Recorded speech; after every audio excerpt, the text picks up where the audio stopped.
Hello student, welcome to decision classes online. I am Amit Mishra. Student, हम लोग reproduction in organism class 12th की biology को पढ़ रहे हैं, जिसमें हम इसके पीछे के लेक्चरों में कुछ काफ़ी पढ़ चुके हैं स्टूडेंट।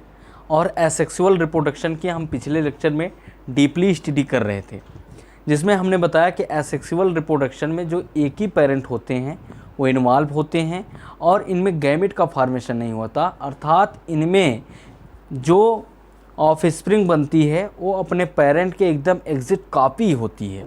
अर्थात इसमें एक टर्म दिया गया है क्लोन। देखिए, जो एनसीईआरटी ब्लैक कलर से लिखा गया है, क्लोन क्या है। तो मैंने बताया स्टूडेंट कि ऐसे आकार, देखिए लिखा the term clone is use to describe such morphologically and genetically similar individual. ऐसे आकारिक और आनुवंशिक रूप, जो ऐसे आकारिक रूप हैं और आनुवंशिक रूप हैं, ऐसे ऑफ स्प्रिंग जिनके आकारिक रूप और आनुवंशिक रूप एकदम अपने पेरेंट्स के सेम जैसे मिलते हैं, उन्हीं को हम क्लोन कहते हैं। उसके बाद स्टूडेंट इसमें दो जो है, देखिए हमने बताया था figure number 1.2, figure number 1.2 NCERT का, जिसमें लिखा है cell division in unicellular organism, पहला बडिंग इन ईस्ट में और बाइनरी फिजन इन अमीबा में। बडिंग इन ईस्ट में और बाइनरी फिजन इन अमीबा में। तो हमने बताया था कि जो ईस्ट है, ईस्ट में कैसे बड का फॉर्मेशन होता है और वो बड फिर अपने पेरेंट सेल से अलग होके एक नए ईस्ट का निर्माण करती है। उसको हम देखे थे कि पेरेंट सेल था, पेरेंट सेल में स्टूडेंट, पेरेंट सेल में पहले एक लेटरल आउट ग्रोथ, जिसे पार्श्व अतिवृद्धि कहते हैं, लेटरल आउट ग्रोथ का फॉर्मेशन होता है। फिर सेकंड में मैंने थर्ड इसमें जो थर्ड स्ट्रक्चर इसमें बताया था कि जो ये लेटरल आउट ग्रोथ है, ये बर्ड अपने को डेवलप करेंगे, अर्थात इनका आकार बड़ा हो जाएगा। फिर इसमें उपस्थित न्यूक्लियस दो भागों में बढ़ जाएंगे, एक बर्ड में चले जाएंगे, एक पेरेंट सेल में रह जाएंगे। और फिर हमने बताया था स्टूडेंट, ये बर्ड फिर अलग होके एक नए ईस्ट का निर्माण करेंगे, एक नए ईस्ट का निर्माण करेंगे। दूसरा था स्टूडेंट जो बी में दिया है बाइनरी फिजन इन अमीबा। तो बाइनरी फिजन इन अमीबा में हम देखे थे स्टूडेंट, देखिए फिर देख लेते हैं एक बार रिवीजन के पॉइंट ऑफ व्यू से।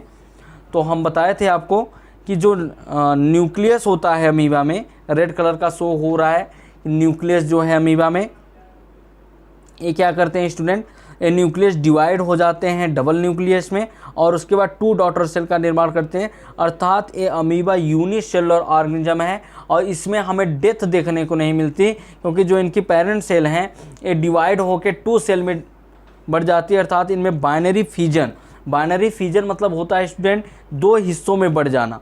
तो ये जो सेल होती हैं बाद में 2 हिस्सों में बढ़ जाती हैं, अर्थात इनमें हमें डेथ देखने को नहीं मिलती। इतना हम पिछले लेक्चर पे स्टडी किए थे।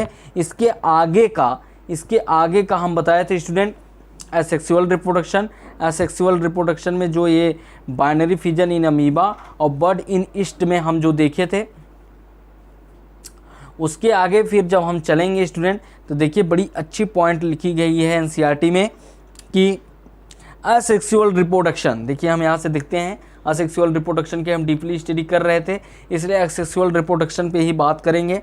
देखिए स्टूडेंट कितनी अच्छी पॉइंट लिखी है कि asexual reproduction is a common. आप एक लाइन देखिए स्टूडेंट, ठीक है, हम एक लाइन के नीचे अंडरलाइन कर रहे हैं और उसके बारे में बताते हैं जो एनसीईआरटी कहना चाह रहा है।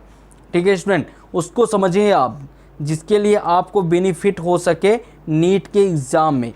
ठीक, क्या कर रहा है, asexual reproduction is common among single celled organism, कि एसेक्सुअल रिप्रोडक्शन ज़्यादातर सिंगल सेल ऑर्गेनिज्म करते हैं। एंड इन प्लांट, जैसे पौधे, एंड एनिमल, और कुछ एनिमल, जैसे हम लोअर इनवर्टिब्रेट्स की बात करें, तो ऐसे एनिमल करते हैं विथ रिलेटिवली सिंपल ऑर्गेनाइजेशन, जो सिंपल ऑर्गन के होते हैं। जैसे हम इन बात करें प्रोटिस्टा की, देखिए स्टूडेंट इन प्रोटिस्टा दिया है, इन प्रोटिस्टा। तो जो प्रोटिस्टा होती हैं, प्रोटिस्टा स्टूडेंट, देखिए हम प्रोटिस्टा की बात करते हैं, अब आपको बताएं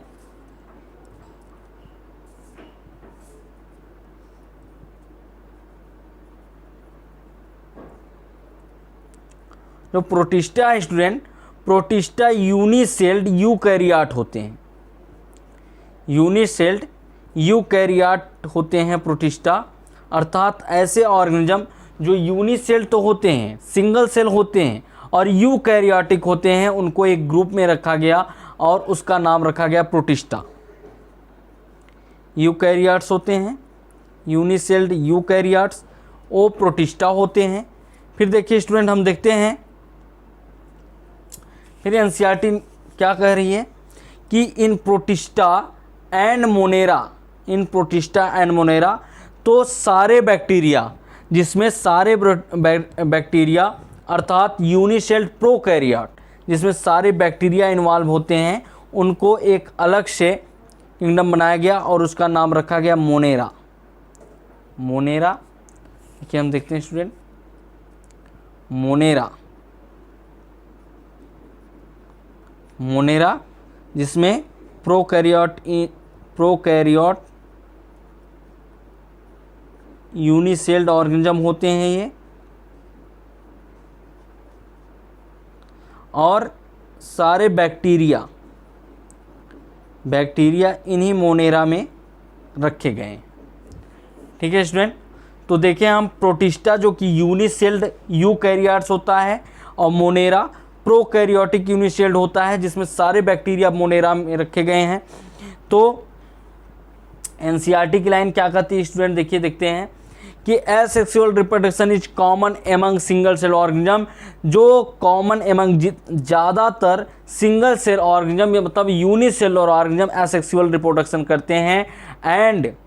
एंड इन प्लांट, जैसे प्लांट में, पौधों में, एंड एनिमल, और ऐसे एनिमल जो सिंपल ऑर्गेनिज्म वाले होते हैं, देखिए दिया है विथ रिलेटिवली सिंपल ऑर्गेनाइजेशन, जो सिंपल ऑर्गेनाइजेशन वाले होते हैं, सिंपल ऑर्गन वाले होते हैं, जैसे इन प्रोटिस्टा यूनिसेल्ड यूकैरियोट हैं, एंड मोनेरा, और सारे बैक्टीरिया जो प्रोकैरियोट यूनिसेल्ड होते हैं उन्हें मोनेरा में रखा गया है। ये सभी क्या करते हैं, ये सभी स्टूडेंट असेक्सुअल रिप्रोडक्शन करते हैं। फिर कह रहा है एंड मोनेरा के बाद देखिए, the organism are the parent cell divide by mitosis into two to give rise to new individuals. इसमें क्या होता है स्टूडेंट, इसमें जो पेरेंट सेल होती हैं, the organism of the parent cell divide होके दो सेल में बढ़ जाती हैं, पेरेंट सेल डिवाइड होके दो सेल में बढ़ जाती हैं और एक नए इंडिविजुअल, एक नए जो है जीव का निर्माण करती हैं। In this organism cell division is itself a mode of reproduction, मतलब ऐसे ऑर्गेनिज्म का जो रिप्रोडक्शन है, और रिप्रोडक्शन कुछ और नहीं बल्कि इनका सेल डिवीजन ही रिप्रोडक्शन है। देखिए ब्लैक में कहा भी गया है कि इन दिस ऑर्गेनिज्म, ऐसे ऑर्गेनिज्म का सेल डिवीजन, जो सेल डिवीजन ही है वही is itself a mode of reproduction, इनके मोड रिप्रोडक्शन की तरह बिहेव करता है। अर्थात जो एसेक्सुअल रिप्रोडक्शन होते हैं स्टूडेंट, एसेक्सुअल रिप्रोडक्शन जो है ज़्यादातर यूनिसेल्ड ऑर्गेनिज्म होते हैं। यूनिसेल ऑर्गेनिज्म का मतलब वो सिंगल सेल ऑर्गेनिज्म होते हैं, जैसे हम प्लांट को देखते हैं, एनिमल को देखते हैं, और ज़्यादातर सिंपल ऑर्गेनिज्म वाले, ऑर्गेनाइजेशन वाले होते हैं, वो सभी एसेक्सुअल रिप्रोडक्शन करते हैं। उसके बाद हम देखते हैं स्टूडेंट कि इन प्रोटिस्टा में, देखिए इन प्रोटिस्टा में लाइन दी गई है, इन प्रोटिस्टा मतलब जितने यूनिसेल्ड यूकैरियोट हैं सभी इन प्रोटिस्टा में रखे गए हैं। एंड मोनेरा में सारे बैक्टीरिया रखे गए हैं। तो यूनिसेल्ड ऑर्गेनिज्म और बैक्टीरिया भी, द ऑर्गेनिज्म और the parent cell divide by mitosis into two give rise to new individual. ऐसे जो हैं, ऐसे ऑर्गेनिज्म क्या करते हैं स्टूडेंट, इनकी सेल डिवाइड होके दो नए सेल में कन्वर्ट हो जाती हैं और एक नए इंडिविजुअल ऑफ स्प्रिंग का निर्माण करती हैं। In this organism cell division, in this organism cell division is itself a mode of reproduction. ऐसे ऑर्गेनिज्मों में जो मोड ऑफ रिप्रोडक्शन है, अर्थात जो इनका रिप्रोडक्शन है, और सेल डिवीजन ही इनका रिप्रोडक्शन है कि इनकी सेल डिवाइड होके दो हिस्सों में बढ़ जाती है। अर्थात जो पेरेंट सेल होती हैं इनमें डेथ देखने को नहीं मिलती। यूनिसेलुलर ऑर्गेनिज्म में हमें डेथ देखने को नहीं मिलती। इनकी सेल जो है डिवाइड होके 2 सेल में बढ़ जाती हैं, जैसे हमने अमीबा में देखा बाइनरी फिजन करते हुए। अमीबा में देखा बाइनरी फिजन करते हुए हमने अमीबा में देखा। आगे देखते हैं स्टूडेंट, अगले पॉइंट में क्या लिखा है।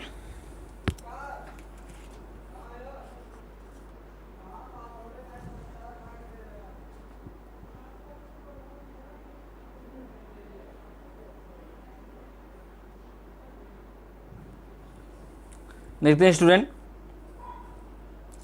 एनसीईआरटी का अगला लाइन हम देखते हैं क्या कह रहा है।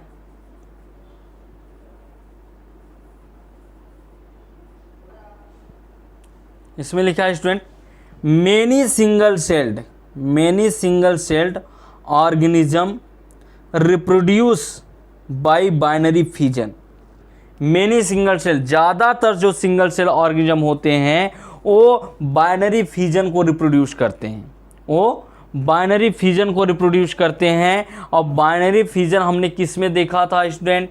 अमीबा में देखा था। और देखिए बाइनरी फिजन हम अमीबा में देखे थे और हमने वहाँ पे दिखाया था, इसके पहले जो स्ट्रक्चर दिखाया था इस साइड की स्ट्रक्चर थी जो हमने दिखाया था स्टूडेंट, उसमें अमीबा में बाइनरी फिजन होता है। अर्थात ज़्यादातर, देखिए एनसीईआरटी की लाइन कह रही है कि many single cell organism reproduced by binary fission. तो बाइनरी फिजन मतलब, बाइनरी मतलब 2 हिस्सों में फिजन माने बढ़ जाना। बाइनरी फिजन मतलब 2 हिस्सों में बढ़ जाना। तो जितने सिंगल सेल ऑर्गेनिज्म होते हैं वो ज़्यादातर बाइनरी फिजन करते हैं। जैसे एग्जाम्पल अमीबा, एग्जाम्पल जरूर याद रखना है student. Where a cell divide into a 2 halfs, देखिए कह भी रहा है कि वेयर ए, जहाँ a cell divide into a 2 halfs, और सेल इनके डिवाइड होके 2 हाफ में चेंज हो जाते हैं। एंड ईच रैपिडली ग्रो करते हैं इनटू एन एडल्ट में। Example amoeba and paramecium. अर्थात स्टूडेंट जो बाइनरी फिजन अमीबा और पैरामीशियम में होता है, बाइनरी फिजन हमें अमीबा और पैरामीशियम में देखने को मिलता है। और बाइनरी फिजन मतलब, बाइनरी मतलब मैंने बताया 2 हिस्सों में, फिजन मतलब बढ़ जाना। तो ज़्यादातर सिंगल सेल ऑर्गेनिज्म क्या करती हैं? बाइनरी फिजन करती हैं। और उन सिंगल सेल ऑर्गेनिज्म में हमें डेथ देखने को नहीं मिलती है।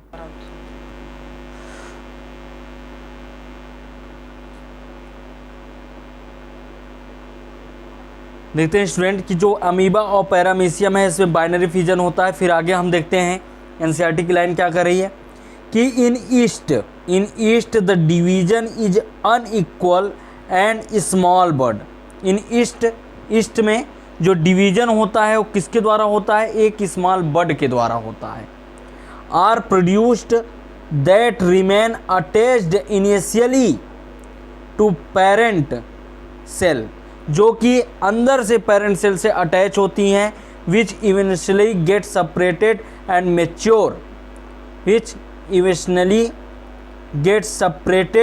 Mature, into a new east.